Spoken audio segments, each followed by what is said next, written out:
reminding me I'm about to watch a soap opera with almost no interest in real-world accuracy before I even begin. Grosvenor Square, 1813. Narration. I was able to squeeze my waist into the size of an orange and a half when I was Prudence's age. Judging waist sizes by fruits is never fair for the waist or the fruit.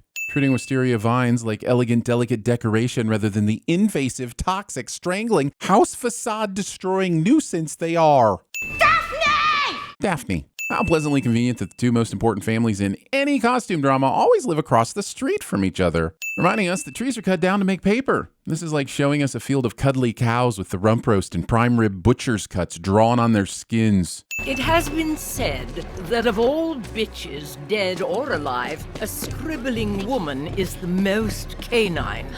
How do they know when to gasp in unison? Can they hear the voiceover? My name is Lady Whistledown. You do not know me, and rest assured you never shall. Waiting nearly 10 minutes to introduce your narrator. Trusto was astonished Her Majesty offered me, out of 200 young ladies present, a most gracious remark. Yet, we at home, who were only shown 4 of these young ladies, 3 of whom were turned into bumbling fools so Daphne could look good for doing absolutely nothing, are not astonished at all. And now 200 young ladies have a common adversary. Eloise f***ing Bridgerton. But also in a society where women are constantly pitted against one another, this would have always been the case. Also, it must be said, Eloise is a little lady who sounds like a 40-year-old waitress who smokes 2 packs a day and whose real name is Barb. Surely Lady Whistledown cannot be her true name. Says the neighbor of the Featheringtons. Ladies, hurry with your miniatures before our guest arrives. How are they supposed to finish quickly? They gotta let the paint dry and maybe do another coat. And I don't see a melee mat anywhere.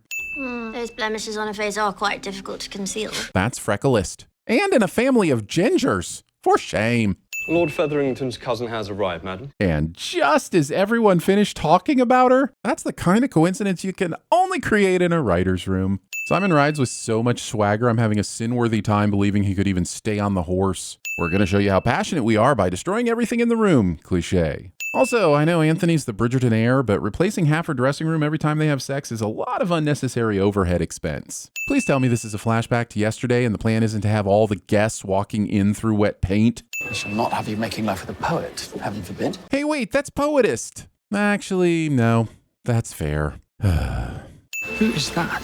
Miss Marina Thompson, a distant cousin of my husband's. Conveniently timed parallel conversation happening on the other side of the room is convenient. You've always amused me, Miss Bridgerton, ever since I was a schoolboy and you were. All but 5? Just want to point out that Anthony will agree to Daphne marrying this one. Not the poet or the guy who owed a little money, but the borderline pedophile is a winner. Anthony is the f***ing worst. Tell me your name. Am I honestly to believe you do not already know my name? The wide-eyed leading lady is the only person who doesn't know who the arrogant leading man is until they literally bump into each other in the middle of the party and he's forced to rescue her from a creepy older guy. Cliché. The most perfect thing for you to do now is not to dance, but to leave them all wanting more. And just like the diamond market, Daphne's brother is making her affections artificially scarce. If anyone knows how this works, it is your eldest brother. You mean her eldest unmarried brother? Have Cook prepare as many biscuits as he can this morning. The ridiculous convenience of having a chef named Cook or Daphne not bothering to learn his name. Take your pick, I choose both. Is there a problem, Lord Bridgerton? I should think so. You are in my seat. Next, he's going to shake him down for his brunch money.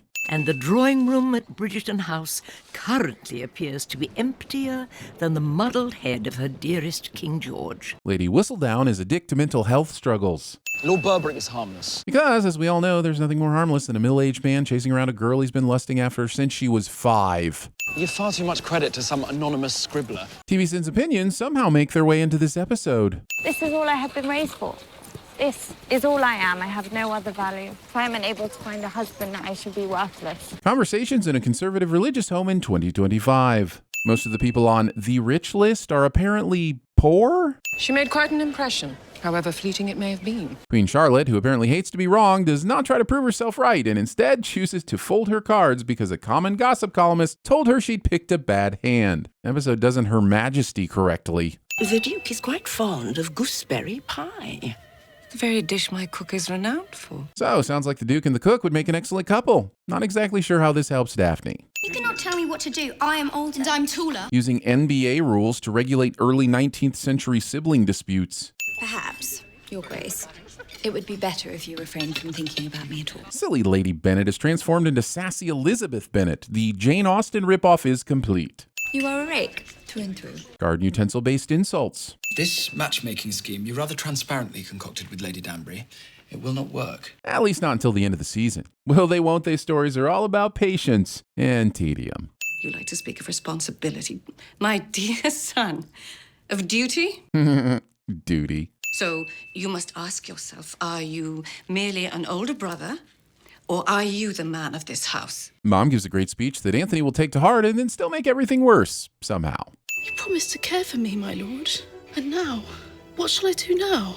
You shall leave. Somehow this story has become less about Daphne being someone special and more about her older brother being an infuriating piece of shit. Penelope, I did not see you there. You can't have a TV bully without at least two nameless, voiceless backup assholes. I present Vauxhall's newest spectacle of illusion. Which will consist of, dun dun dun, lights turning on. How boring was the early 19th century? He's had an excellent education, possesses no debts, never hurt an animal or a woman, and is even a decent shot. Just to be clear, Anthony is talking about Nigel Burbrook. All the citations needed. It should be just as easy for you to fall in love with Lord Burbrook as with anyone else. Daphne's only legitimate suitor being a creepy, crusty old guy is as ridiculous as it is convenient to the story.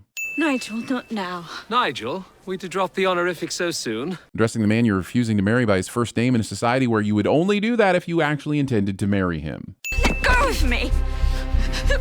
Good thing the Bridgerton ladies apparently also take boxing lessons. You are coming from the dark walk. Which would be a lot more biting of a comment if we knew what the dark walk was or what had actually happened on the dark walk. But instead, we have a cut scene. But zero bother to cut out the line that gives said cut scene the context. Fun. We could pretend to form an attachment. Discussing a devilish secret plan with an earshot of someone who is somewhat conscious. I'd sin Daphne for playing with her mother's hopes like this if her mother hadn't been ready to marry her off to Lord Lech. So we'll call it a draw. Half a sin for each. I would prefer not to. I met Bree Vandekamp the first day she moved to Wisteria Lane.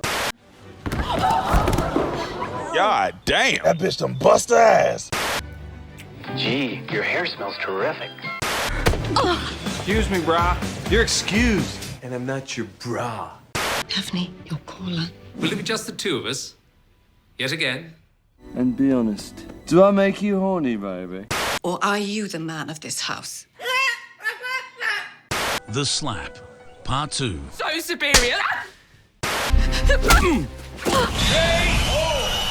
Dip, dip, potato chip.